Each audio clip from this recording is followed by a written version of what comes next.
Bonjour et bienvenue sur la chaîne Et si on parlait psychologie? Aujourd'hui, on va parler du cerveau et des émotions. C'est un domaine que j'aime beaucoup, les neurosciences et bien sûr la gestion des émotions. Donc, les neurosciences au Québec ont développé une présentation pour qu'on puisse comprendre et surtout aussi les enfants. Donc pour eux, ils ont identifié le cerveau dans la main. Donc je vais essayer d'être claire, mais on va aborder quand même plusieurs choses pour que voilà, on puisse bien décrypter.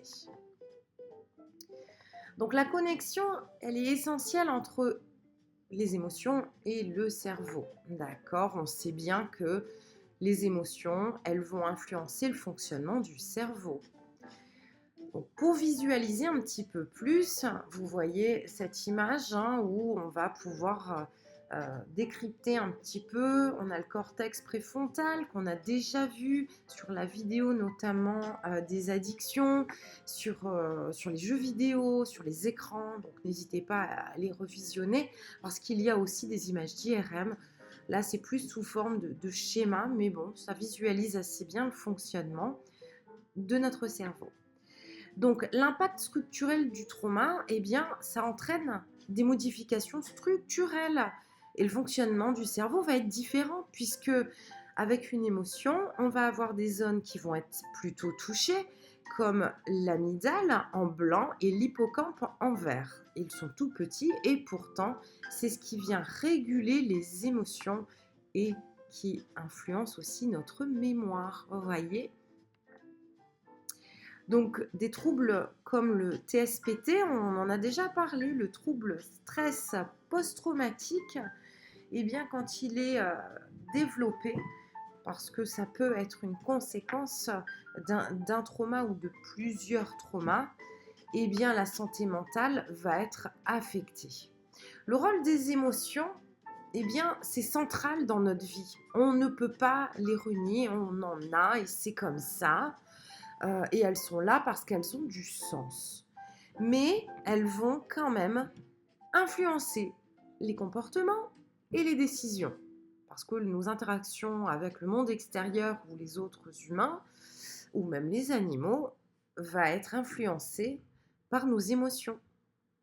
Donc, finalement, notre état mental va être modulé par notre environnement. C'est l'expérience de notre vie qui va créer cet impact émotionnel. Et je renvoie à la vidéo des TCC qui expliquait bien les pensées automatiques. J'ai fait une autre vidéo plus récente sur le sourire automatique. Donc vous allez comprendre finalement l'interaction. Tout a un lien. Donc le trauma, il a bien sûr des effets durables sur le cerveau et il peut altérer vraiment la capacité de gestion des émotions, la mémoire, et les expériences vont aussi parfois euh, avoir des difficultés dans la régulation des émotions. La colère peut être beaucoup plus forte, surtout si justement il y a un impact émotionnel avec un trauma. Allez, on en arrive justement le cerveau dans la main. Donc on va imaginer le cerveau qui ressemble donc à une main. Le sujet, bien sûr, pas de moi, il est en ligne, expliqué de manière différente, il y a des vidéos aussi. Donc on le montre souvent aux enfants, mais finalement ça peut être très bien pour les adultes. Donc le cerveau du haut, ça va être la réflexion, ça va être l'apaisement. Ça, c'est le haut de notre main à l'endroit des doigts. Dans le cerveau du bas, cette fois-ci, eh bien, on a donc toutes les émotions fortes. L'amour, la colère. Donc, si on ouvre la main, on voit bien que d'un côté, on a la réflexion, la mémoire, et de l'autre côté, on va avoir la représentation des émotions plus fortes. D'ailleurs, si on repart là-dessus, vous vous imaginez bien, donc le haut, c'est plutôt voilà, les décisions, la réflexion, la mémoire, et en bas, ça va être plutôt le côté spontané, les émotions pures.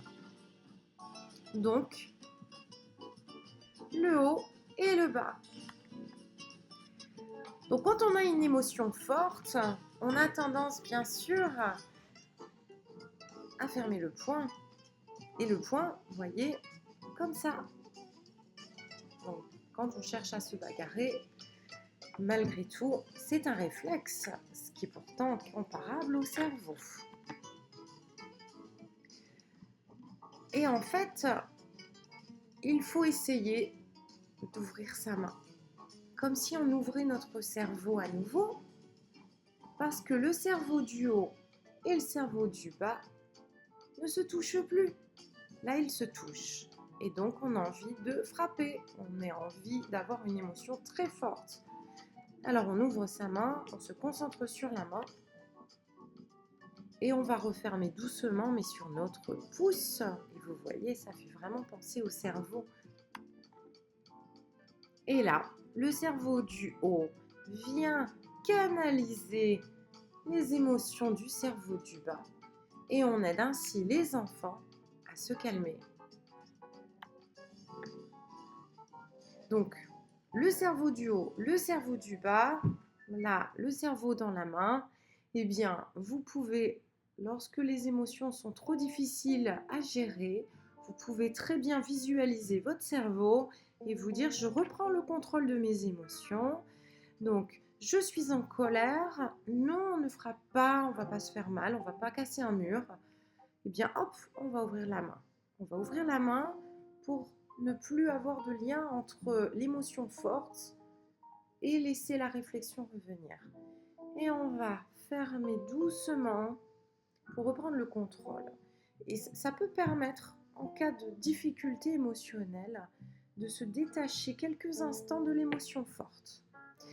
Voilà, donc il y a d'autres contenus sur le Québec qui propose justement le cerveau dans la main, d'autres vidéos très bien faites pour les plus jeunes, je vous invite à les regarder.